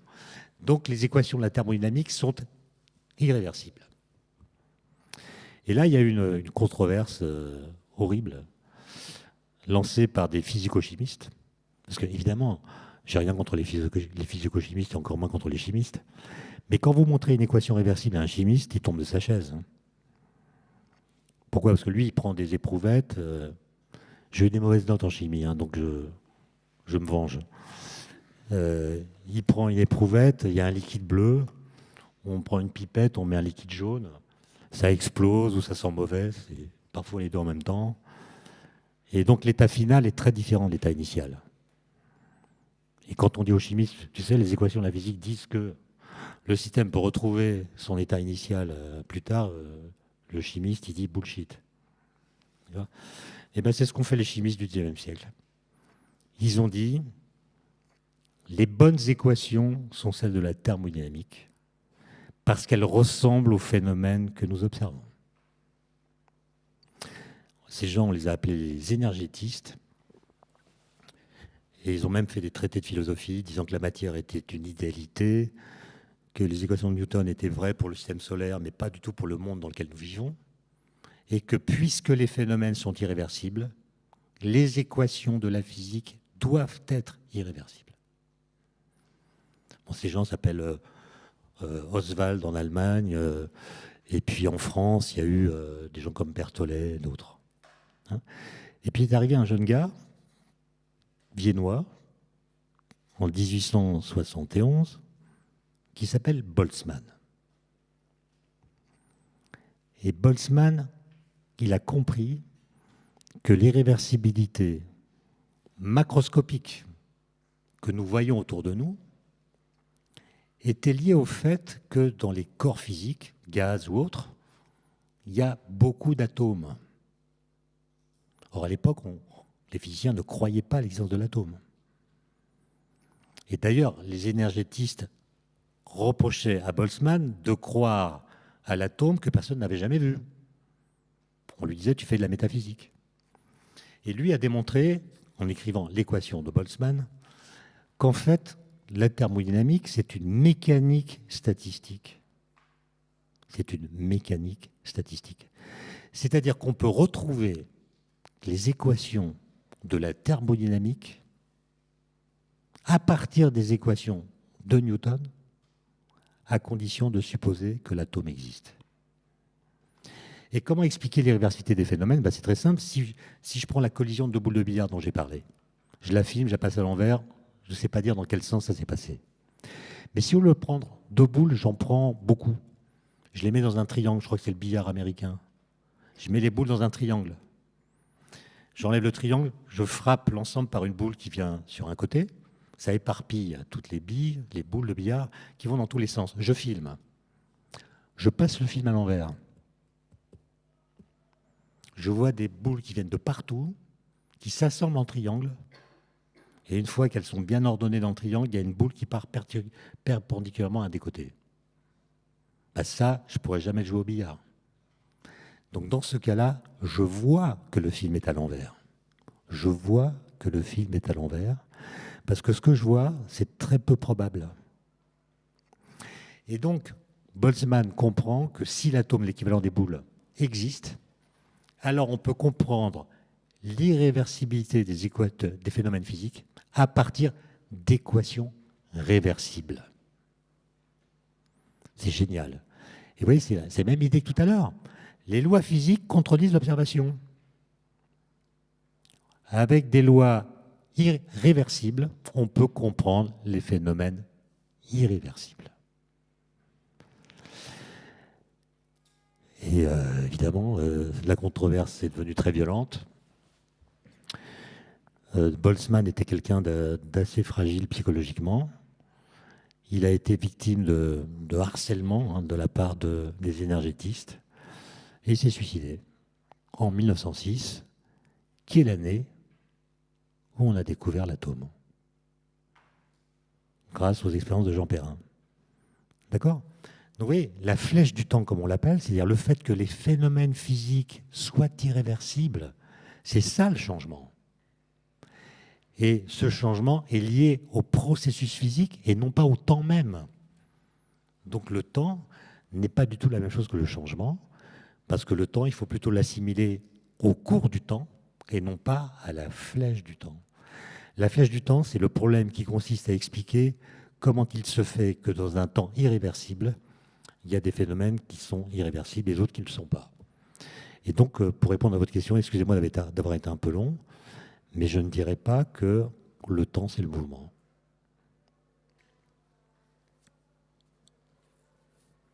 Merci.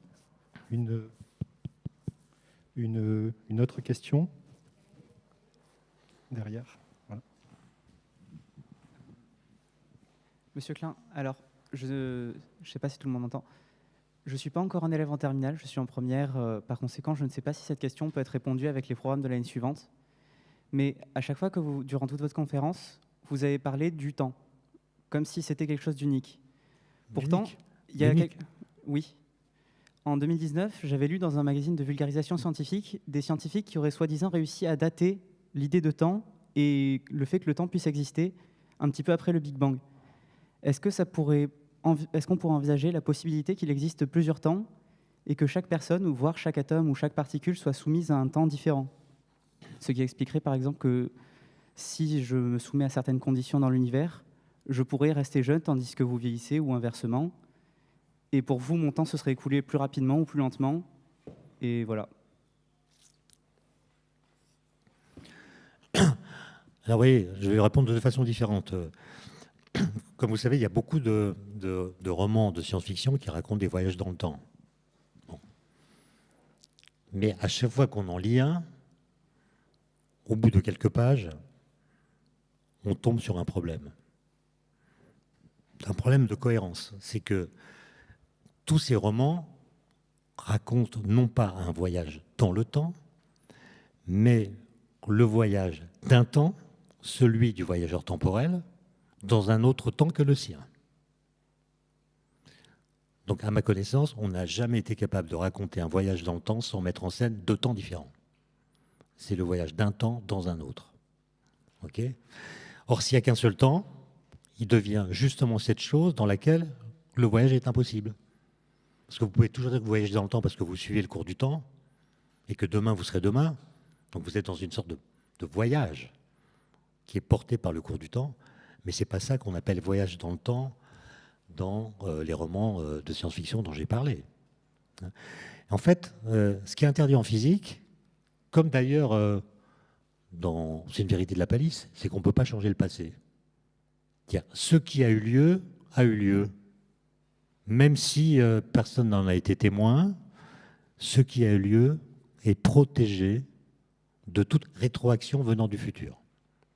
Vous ne pouvez pas changer un événement passé. Vous pouvez changer votre façon de le raconter, vous pouvez mentir, etc. Vous pouvez l'ignorer, vous pouvez l'oublier, n'empêche qu'il a eu lieu. Okay ? Donc par exemple, il y a des films qui racontent un voyage dans le temps qui fait qu'on se retrouve à la bataille d'Alésia. Bon. Alors quand vous allez à la bataille d'Alésia en venant de 2021, vous dites que vous êtes quand ? Et puis il y a une question fondamentale, c'est est-ce que vous êtes capable d'agir dans le présent où vous êtes, ou est-ce que vous êtes condamné à être spectateur ? Alors si vous êtes spectateur de la bataille d'Alésia sans pouvoir intervenir dans la bataille, c'est ce qu'on appelle le cinéma. Vous êtes au cinéma, vous voyez la scène, mais vous n'en êtes pas un acteur. Et si au contraire vous pouvez agir, alors là, il faut faire attention. Parce que par exemple, vous pouvez donner une mitrailleuse à Vercingétorix avec le mode d'emploi. Donc Vercingétorix va se servir de la mitrailleuse, il va décimer les Romains, et ça va changer l'issue de la bataille. Donc vous êtes tout content. Les Gaulois ont gagné. Sauf que, comme vous le savez, la bataille d'Alésia a été suivie d'importants mouvements de population. Et il est possible, je ne connais pas votre origine, mais que la rencontre entre votre père et votre mère soit conséquence de ces mouvements de population. Donc si vous changez l'issue de la bataille, vous changez la suite de l'histoire et vous pouvez faire en sorte que, sans le vouloir, votre père ne rencontre jamais votre mère. Donc vous êtes là alors que vous ne devez pas être là. C'est pour éviter ces paradoxes qu'on préfère dire qu'il est impossible de changer le passé. Et ça a des conséquences en physique très très profondes liées à la causalité dont j'ai parlé, l'existence de l'antimatière, etc. C'est lié à ça. Si vous voulez, l'antimatière, c'est la preuve qu'on ne peut pas voyager dans le temps. Maintenant, pour répondre de façon plus, disons, prosaïque, je ne sais pas comment c'est aujourd'hui dans les livres de philosophie de terminale, mais quand mon deuxième fils était en terminale, il y a quelques années, dans son livre de philosophie, il y avait un chapitre sur la relativité d'Einstein. Et il était dit ceci: la théorie de la relativité montre que la vitesse d'écoulement du temps dépend de la vitesse de l'observateur dans l'espace. Je ne sais pas si cette phrase, vous la connaissez, si vous l'avez déjà lue, mais elle est absurde. Elle est doublement absurde. D'abord parce qu'on parle de vitesse d'écoulement du temps. Vous êtes en classe de première, d'après ce que vous dites, donc vous avez dû apprendre la notion de dérivée. C'est quoi une vitesse? Ben, c'est une dérivée par rapport au temps. Dérivée par rapport au temps. Alors la vitesse du temps, c'est quoi? Si vous dérivez le temps par rapport au temps, ça fait quoi? Ça n'a aucun sens. Ou alors ça reviendrait à dire que le cours du temps change son rythme d'écoulement par rapport à lui-même. Ça n'a aucun sens. Autrement dit, le temps n'a pas de vitesse. Ou alors, si vous voulez lui en trouver une, il faudra dire que le temps est cette chose bizarre qui avance de 24 heures toutes les 24 heures. Vous serez bien avancé. Donc non seulement on parle de vitesse du temps de façon abusive, mais aujourd'hui on parle même d'accélération du temps. Alors le temps accélère, ça veut dire quoi? Ça veut dire qu'une seconde dure une demi-seconde. Mais si une seconde dure une demi-seconde, on ne dira pas que c'est une seconde. On dira que c'est une demi-seconde. Donc la notion d'accélération du temps n'a aucun sens. Maintenant, la phrase en question. La vitesse d'écoulement du temps dépend de la vitesse de l'observateur dans l'espace. J'oublie ces considérations sur la notion de vitesse qui sont problématiques. J'essaie de comprendre la phrase. Moi, je le fais avec mes étudiants de Centrale. Je leur dis, bah là, prenons cette phrase au sérieux. Et eux, ils la connaissent parce qu'ils ont fait des études il y a quelques années, ils ont lu cette phrase. Je leur dis, voilà, on me propose de partir dans une capsule à une vitesse qui est la moitié de la vitesse de la lumière. Là, je suis dans mon référentiel, cette salle de classe, j'ai un livre, et avant de partir, je mesure avec ma montre la durée qu'il me faut pour lire ce livre. Je mesure 2 heures. Je monte dans la fusée, et pour être certain de ne pas m'ennuyer pendant le voyage, j'emporte avec moi des livres de même taille que celui-là, et j'emporte aussi ma montre. Et je pars à une vitesse égale à la moitié de la vitesse de la lumière. D'accord ? Question, dans la fusée, combien de temps vous faudra-t-il pour lire un livre de même taille que celui-ci? Mes étudiants disent, soit plus que 2 heures, soit moins que 2 heures, mais pas 2 heures, puisque la vitesse d'écoulement du temps dépend de la vitesse de l'observateur dans l'espace. Le prof se déplace dans l'espace, donc pour lui, la durée ne sera pas 2 heures, mais autre chose que 2 heures, soit plus, soit moins, on ne sait pas. Or, si on fait l'expérience, si je fais l'expérience, je verrai que dans la fusée, à ma montre, il faut 2 heures. Autrement dit, le principe de relativité d'Einstein, dans son énoncé principal, c'est le même que le principe de relativité énoncé par Galilée. Qu'est-ce qu'a dit Galilée? 2 choses. Premièrement, le mouvement est comme rien. Le mouvement est comme rien. C'est-à-dire, quand vous êtes en mouvement, à condition qu'il soit rectiligne et uniforme, tout se passe exactement comme si vous n'étiez pas en mouvement. Or, quand vous êtes en mouvement, vous m'accorderez que vous êtes immobile par rapport à vous-même. Autrement dit, c'est impossible d'être en mouvement dans son propre référentiel. Donc quand vous êtes dans la fusée, c'est votre référentiel. Et tout se passe dans la fusée comme ça se passe ici. La vitesse à laquelle vous voyagez n'a aucun effet sur la temporalité des phénomènes que vous vivez. Il faudra 2 heures pour lire un livre. Le mouvement est comme rien. La différence entre Einstein et Galilée, c'est un peu ce que je disais tout à l'heure sur la vitesse avec laquelle on va vers le futur, c'est que d'après Galilée, si je reviens après avoir voyagé à ma montre pendant 2 ans, ben je reviendrai ici et la date, ça sera celle d'aujourd'hui plus 2 ans. Et on sera à nouveau synchrone, nos montres seront synchronisées. Elles seront à la même heure, on aura vécu les mêmes durées. Alors que Einstein dit, si le prof part à sa montre pendant 2 ans à une vitesse égale à la moitié de la vitesse de la lumière, quand il reviendra ici, tous ceux qui sont vivants aujourd'hui seront morts depuis très longtemps. Ça fera une différence, j'en conviens. Autrement dit, cette phrase, il faut l'abandonner. Einstein n'a jamais dit « il existe un temps universel, un seul temps, dont la vitesse d'écoulement dépend de la vitesse de l'observateur dans l'espace ». Il n'a jamais dit ça. Il a dit « il existe autant de temps propres qu'il existe d'observateurs différents ». C'est tout. Donc mon temps propre, c'est celui qu'indique ma montre. C'est le même temps propre que vous. Et d'ailleurs, même si vous voyagez en vélo, en voiture, en TGV, en avion, votre vitesse de déplacement sera tellement faible par rapport à celle de la lumière que même si vous faites le tour du monde en avion, quand vous reviendrez, ma montre sera synchrone avec la vôtre. Autrement dit, on a l'impression que le temps est newtonien dans notre vie collective. On peut prendre des rendez-vous, par exemple. On ne peut prendre des rendez-vous que parce que nos vitesses de déplacement sont ridicules. Si on se déplaçait à la moitié de la vitesse de la lumière, on ne pourrait pas prendre rendez-vous. Puisque quand il indique, quand ma montre indique, je ne sais pas, 15 heures, pour quelqu'un qui est en mouvement par rapport à moi, ça sera une autre heure qui dépendra de sa vitesse relative par rapport à moi. D'accord ?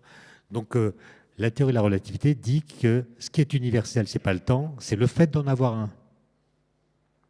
Et chaque référentiel a un temps propre qui se désynchronise du temps propre des autres référentiels qui sont en déplacement par rapport à lui. Donc je ne sais pas si ça répond à votre question, mais ça me permet de préciser ce qu'il faut entendre par relativité restreinte. Si vous voulez, à chaque fois qu'il y a une révolution en physique, je ne sais pas pourquoi, hein, mais on la présente non pas comme une révolution, mais comme une évolution. C'est-à-dire c'est la même chose qu'avant, mais on bricole un peu. Et en l'occurrence, la façon dont on a vulgarisé la relativité restreinte en France, c'est notamment Langevin qui a fait ça, Paul Langevin, ça consiste à dire finalement la relativité c'est comme Newton, il y a l'espace et le temps. Mais la différence c'est que avec Einstein, le temps il a une vitesse d'écoulement qui dépend de l'observateur. Tout faux. D'accord ? Et ça a créé des contresens incroyables. Je pense que, je n'ai pas fait de sondage, mais la plupart des gens que je connaisse, ils pensent que quand ils sont en déplacement, ils changent leur temps propre. Que le mouvement change le temps. Ça ne change pas le temps propre, ça change l'écart entre son temps propre et celui des autres. Ce qui n'est pas du tout le même message. D'accord ? Donc, on pourrait dire qu'il y a en effet autant de temps qu'il y a de référentiels, donc une infinité. Mais ils ont en commun d'être rythmés de la même façon dans chacun des référentiels. Ils se désynchronisent simplement. Et vous n'avez pas le droit de dire comment... Par exemple, dans l'expérience des jumeaux dont j'ai parlé, ou plutôt, si je reviens après mon voyage et que vous êtes tous morts, vous allez dire, mais le temps, il est passé plus vite pour lui que pour nous, ou l'inverse. C'est absurde. Ça crée des... Moi, je me souviens, quand j'étais en terminale, on avait appris le paradoxe des jumeaux de Langevin. Vous avez 2 jumeaux qui ont le même âge. Il y en a un qui reste sur la Terre, l'autre qui part en fusée. Et quand il revient, celui qui est parti est plus jeune que celui qui est resté. Et notre prof essayait de nous expliquer ça en disant mais la vitesse d'écoulement du temps de celui qui est parti n'est pas la même. On n'y comprenait rien. Et ce monsieur, qui était un brave homme, a envoyé la moitié de la classe en faculté de droit. Les gens se sont dit je ne pourrais jamais comprendre la physique. Et en effet, c'était incompréhensible. C'est-à-dire, si vous pensez les situations en disant il y a une sorte de métatemps au sein duquel se déploient des temps différents, vous êtes complètement perdu, ça devient incohérent. La seule façon de comprendre, c'est d'attribuer un temps propre à chaque référentiel, et c'est tout, et ça marche très bien, et c'est cohérent.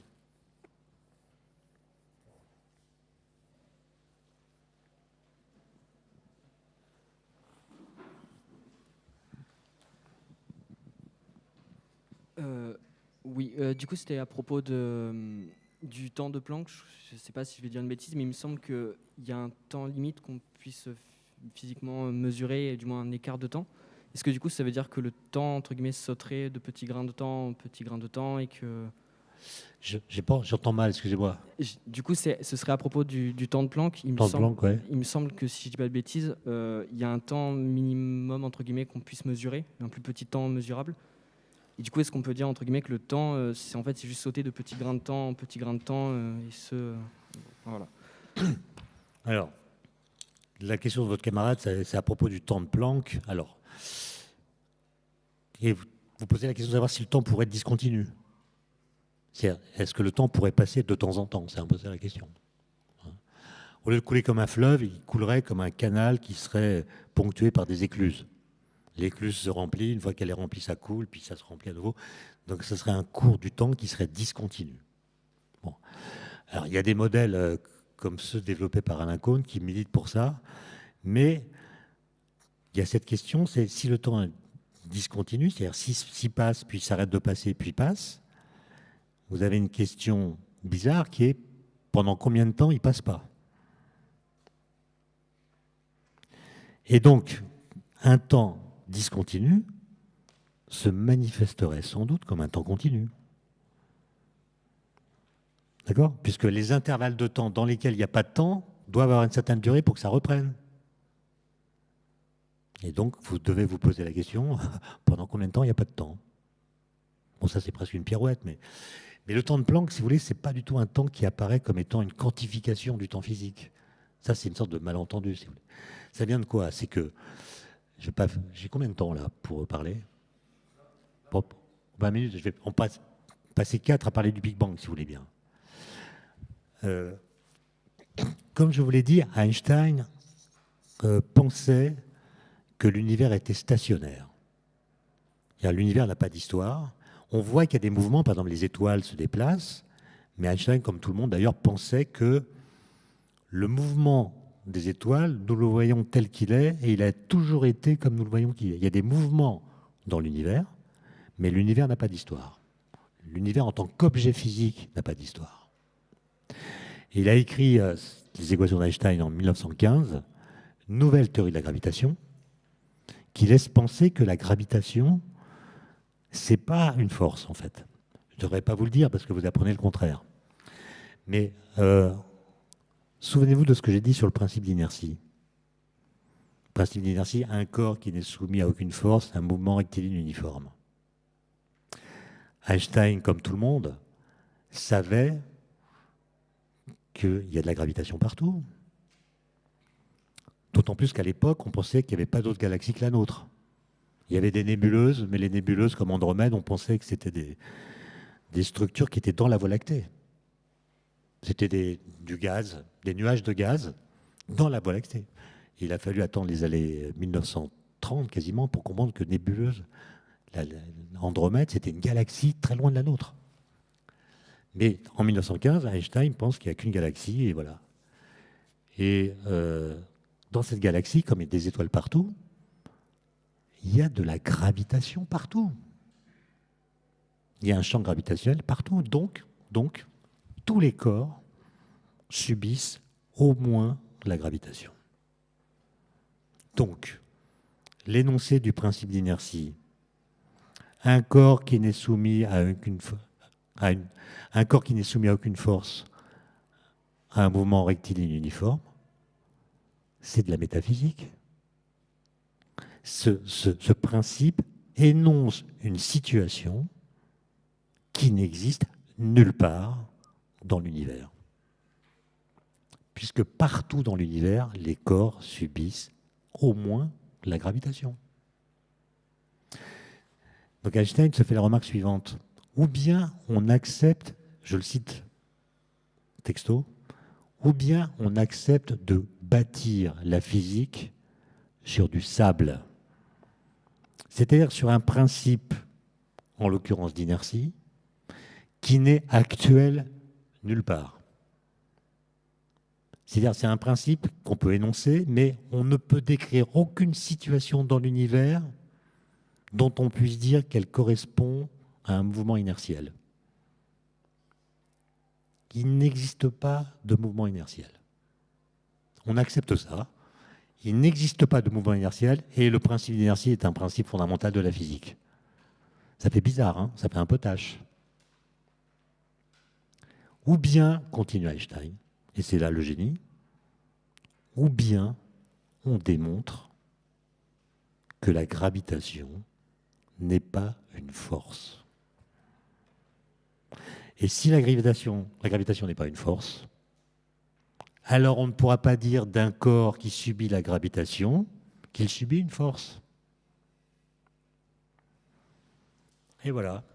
Après, il va beaucoup travailler, et des années plus tard, il va pondre sa théorie de la relativité générale qui montre qu'en effet, la gravitation n'est pas une force. C'est une déformation de la géométrie de l'espace-temps. Autrement dit, quand je dis que la Terre tourne autour du Soleil sous l'effet de la force de gravitation attractive, je me fais un film. Il n'y a pas de force. En fait, la Terre a un mouvement inertiel, un vrai. Elle ne subit aucune force. Mais alors d'où vient qu'elle a une trajectoire elliptique autour du Soleil ? Réponse d'Einstein, le Soleil déforme la géométrie de l'espace-temps. Donc l'espace-temps se courbe. Et quand on suit une ligne droite, mouvement inertiel, dans un espace-temps courbé, on a une trajectoire curviligne. Donc la courbure de la trajectoire ne vient pas de l'exercice d'une force, elle vient de la géométrie. C'est ça le truc d'Einstein. Et sans entrer dans les détails, ça a permis en effet de considérer l'univers comme un objet physique dont Einstein pensait qu'il était stationnaire. Et puis dans les années 25, 26, 27, 28, aux États-Unis, on met en service 2 télescopes, dont un qui s'appelle le télescope du mont Wilson, un télescope avec un diamètre qui était plus grand que celui des télescopes précédents, avec un astronome qui s'appelait Edwin Hubble. Et puis un autre télescope est utilisé par un autre astronome qui s'appelle Vesto Slipher. Et c'est Slipher qui a montré qu'il y avait d'autres galaxies que la nôtre, parce que la lumière qui nous venait des nébuleuses n'avait pas les mêmes fréquences que la lumière qui nous vient de la galaxie.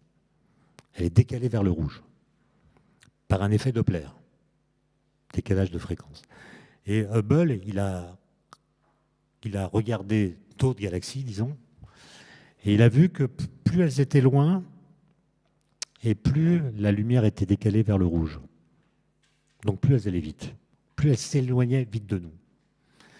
Et Hubble en a déduit qu'il y avait une fuite des galaxies. Les galaxies sont comme un gaz qui s'étend dans l'espace. Les galaxies nous fuient dans l'espace.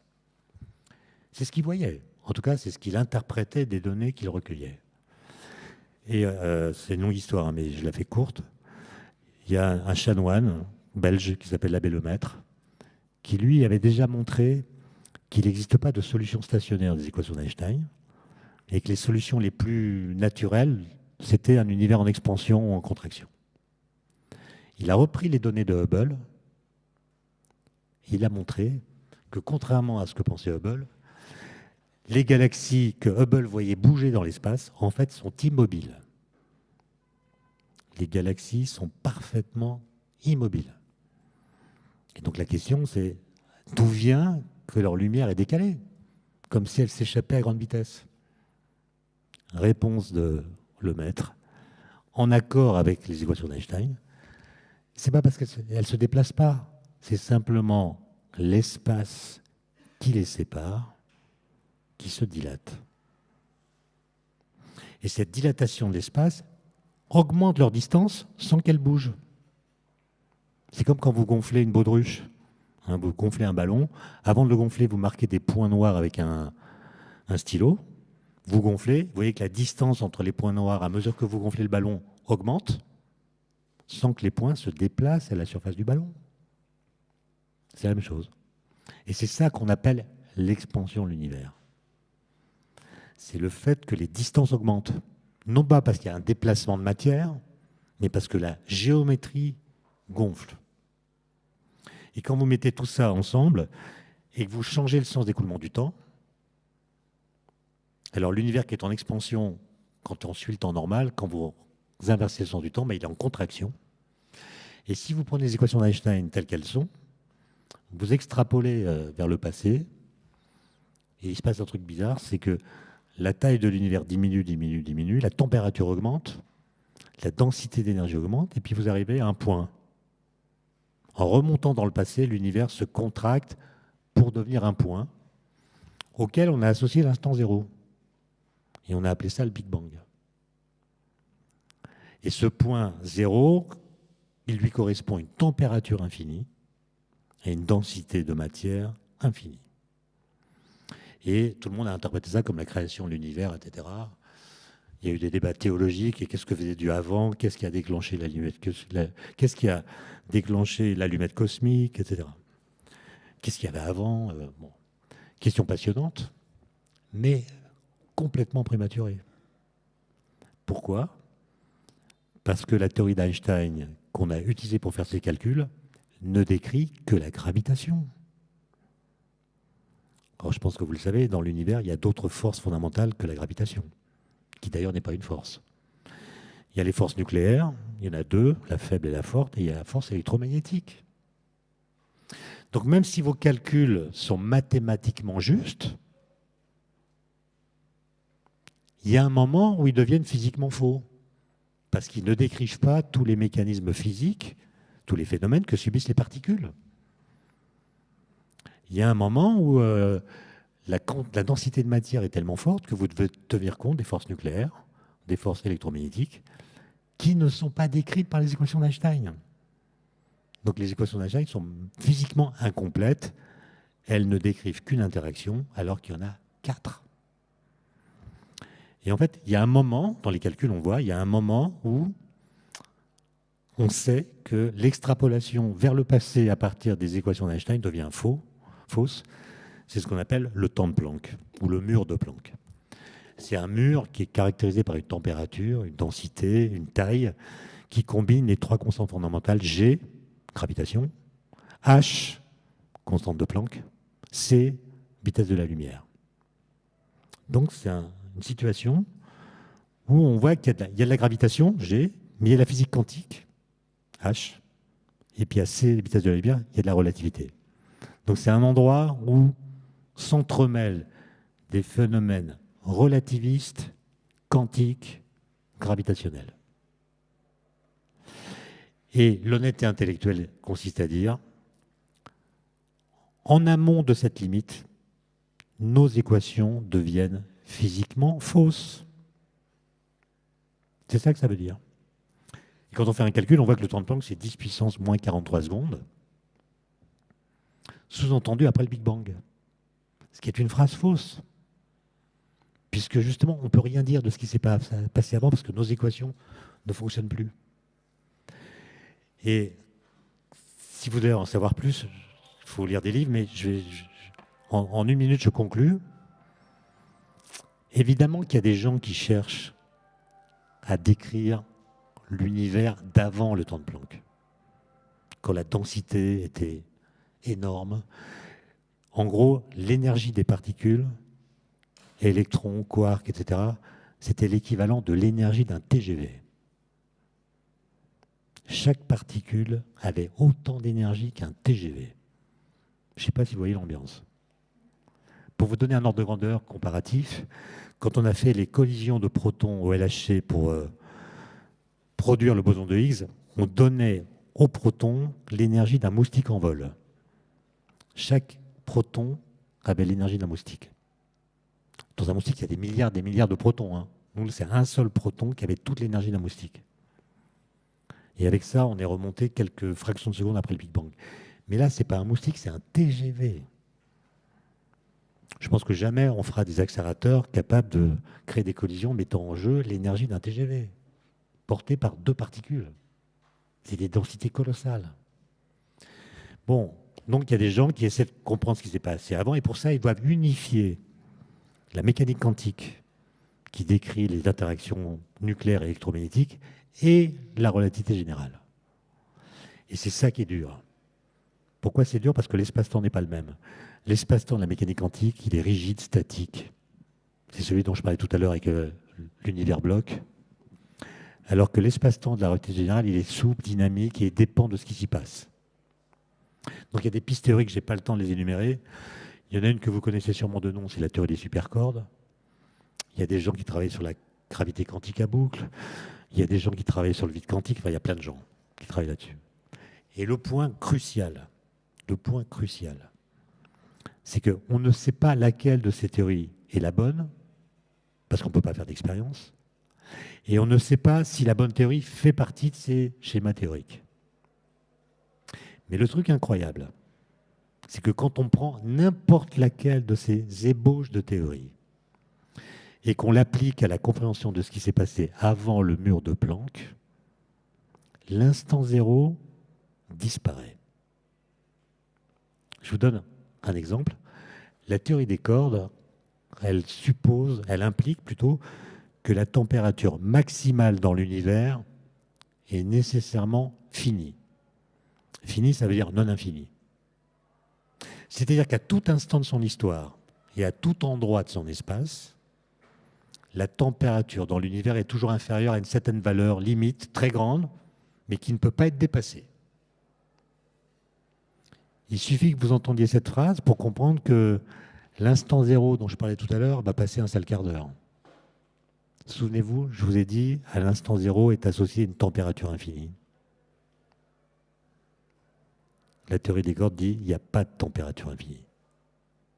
Donc la théorie des cordes nous dit que l'instant zéro des modèles de Big Bang des années 1950 n'a pas physiquement existé. Alors comment est-ce qu'on remplace tout ça? Eh bien, il y a l'idée qu'avant ce qu'on appelle le Big Bang, il y avait un univers en contraction, donc il s'échauffe.